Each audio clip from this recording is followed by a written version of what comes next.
अगर भी दोनों भाई वापस न आए, सत्य संद दृढ़भत रघुराई, बहुत दृढ़ व्रत वाले शायद नहीं लौटेंगे, मैं जानता हूं। राम एक ही वाक्य बोलते हैं हमेशा, राम दो बातें नहीं बोलते। उन्होंने कह दिया मैं वन को जाऊंगा तो वो जाएंगे, नहीं लौटेंगे मान लेना, लेकिन मेरी ओर से तुम हाथ जोड़कर मिथिलेश किशोरी को वापस ले और उनको कहना बिटिया तुमको देखकर ही पिताजी प्राण बचा रखे, जीवित रहे। और अगर वो न वापस आए तो उनको मेरी ओर से कहना कि पितुग्रह कब हो, जब तुम्हारी इच्छा हो मायके में चली जाना, जब तुम्हारी इच्छा हो ससुराल में चली आना। पितुग्रह कबहू ससुरारी, रहो जहां रुचि हो तुम्हारी। आज से हजारों वर्ष पूर्व दशरथ जी ने ये सामाजिक सुरक्षा का और बेटियों की सुरक्षा का ये सूत्र सिद्धांत दिया है। लड़की दो ही जगह सुरक्षित रहती है, बाकी सब जगह असुरक्षा है, पितुग्रह या ससुराल, बस बाकी सब जगह संकट है, असुरक्षा है। इस पर मैं बोलूंगा नहीं, लेकिन अनुभव कहते हैं ठीक है ये सिद्धांत।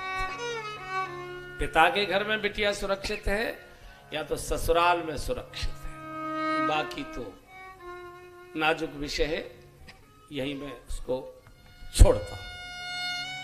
यहां से रथ लेकर वशिष्ठ आश्रम पहुंचे हैं, आग्रह करके रथ में बिठाया है। अयोध्या के नागरिक रुकना नहीं चाहते, बूढ़े बच्चे बीमार गर्भावस्था में सब दौड़ के जा रहे हैं। भगवान ने सोचा इससे बूढ़े हैं, बच्चे हैं, छोटे छोटे बच्चे गोद में लेकर माताएं हैं, इनको कहां लेकर इस जंगल में, इतने सुख साधन में पले। अयोध्या तो इंद्रपुर से भी ज्यादा वैभव संपन्न है। ये इस समय तो भावावेश में चल रहे हैं, लेकिन कहाँ ये जंगल, कहाँ कांटे, कहाँ खाना पीना, कभी मिले कभी न मिले, कहीं इतने कंदमूल फल भी कहाँ से आएंगे। भगवान तो बड़े घबरा गए। तमसा के किनारे रात्रि का विश्राम हुआ।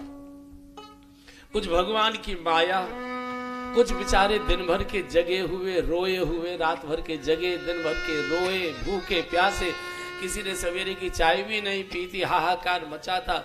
रोने से और ज्यादा थकान हो जाया करती है, थक कर सो गए, सब गहरी नींद में सो रहे थे। और अयोध्या के नागरिकों से भूल हो गई, भगवत यात्रा में भी आप सो गए, भगवत सानिध्य में यात्रा हो रही थी और आप सो गए।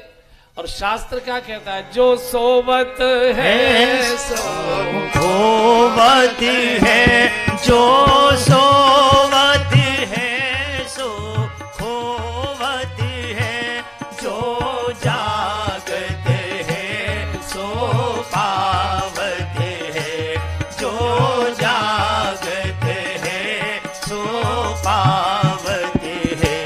उठ जाग मुसाफिर भोर भई, अब रैन कहाँ जो सोवत है।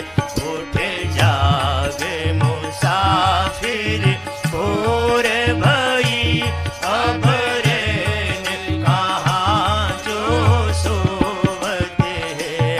जो सोवत है सो खोवत है, जो सोवत है सो खोवत है, जो जागत है सो पावत है, जो जागत है सो पावत है। उठ जाग मुसाफिर भोर भई, अब रैन कहाँ जो सोवत है। एक तो जागने का जो अर्थ है वो ये है कि रात को सोए सवेरे जागे, भोजन करके दोपहर को सोए घंटे डेढ़ घंटे, फिर जाग गए। एक तो ये तो सब जागते हैं, पशु पक्षी जीव जंतु ये सब जागते हैं। मनुष्य इसके अतिरिक्त इसके ऊपर है। जागृत कहते हैं अवस्था, आंख बंद करके सोने को सोना नहीं कहते, ये नींद है, ये तो नींद है। जागृत किसे कहते हैं? जागृत कहते हैं कि एकांत और अकेले में भी हमारे मन में विकार न आए, एकांत और अकेले में भी कोई अपराध करने की इच्छा न बने, इसको जागृत अवस्था कहते हैं।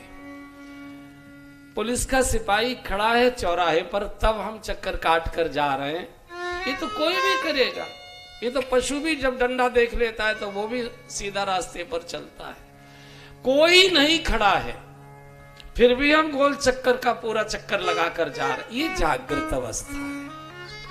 और आप देखिए दिल्ली आदि जो बड़े महानगर हैं वहां जो एक्सीडेंट होते हैं वो रात के 2 से 5 बजे के बीच में ज्यादा होते हैं, जो उस समय सुरक्षा व्यवस्था सरकार की ओर से नहीं होती, और इस चक्कर में कि अब कोई नहीं होगा गाड़ी धड़ाधन दौड़ाते हैं, और फिर वो अच्युतम केशवम राम नारायणम हो गया। तो जागृत अवस्था ये कि अकेले सब प्रकार के भोग साधन उपलब्ध हैं, इसके बाद भी उनको भोगने की इच्छा नहीं जग रही है, ये जागृत अवस्था है, ये जागृत अवस्था है। पहरा लगा है तब अनुशासन का पालन है, ये जागृत नहीं, ये मजबूरी है, ये मजबूरी है। जागृत कहते हैं आत्मा भीतर से अनुशासन का पालन करे, नियम का पालन, ये जागृत अवस्था। तो सब सो गए, सुमंत्र जी से कहा,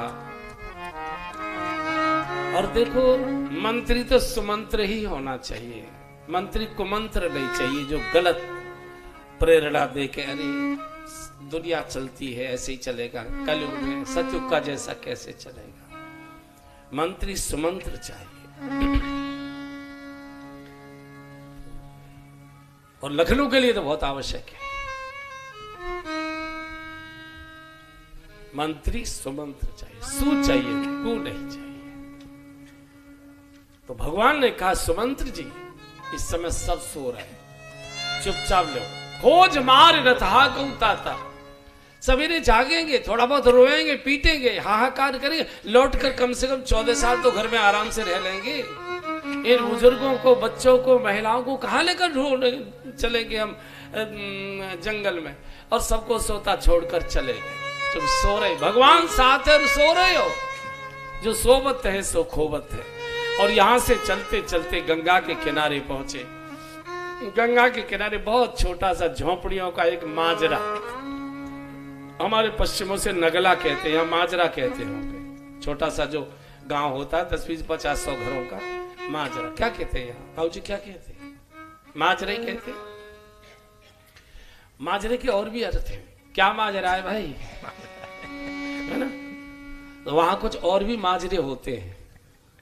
झोंपड़ियों में मुझे लगता है माल बनता है, कई बार पीने वाला माल झोंपड़ियों में बनाते हैं लोग ऐसा। गंगा के किनारे पहुंच के छोटा सा झोंपड़ियों का एक नगला, मल्लाह जाति के लोग निवास करते हैं, कोल बील हैं, जंगल में जाते हैं, पशु चराते हैं, लकड़ी काट कर लाते हैं, घास लाते हैं, कंदमूल फल लाते हैं, जीवन जी रहे हैं, बहुत सामान्य जीवन जीते। यहाँ का चौधरी था गोह, गांव का जो चौधरी होता है गोह था। इसकी ननिहाल थी अयोध्या में, इसकी जो माँ थी वो अयोध्या की थी। तो बचपन में माँ के साथ आया करता था, और बचपन में कोई राजा रंग का नहीं होता, सब बच्चे साथ साथ गिल्ली डंडा खेलते हैं। बचपन में कोई छोटा बड़ा नहीं होता, ये जब बड़े हो जाते तब मैं शुरू होता है कि मैं इतने बड़े घर का हूं, ये तो गरीब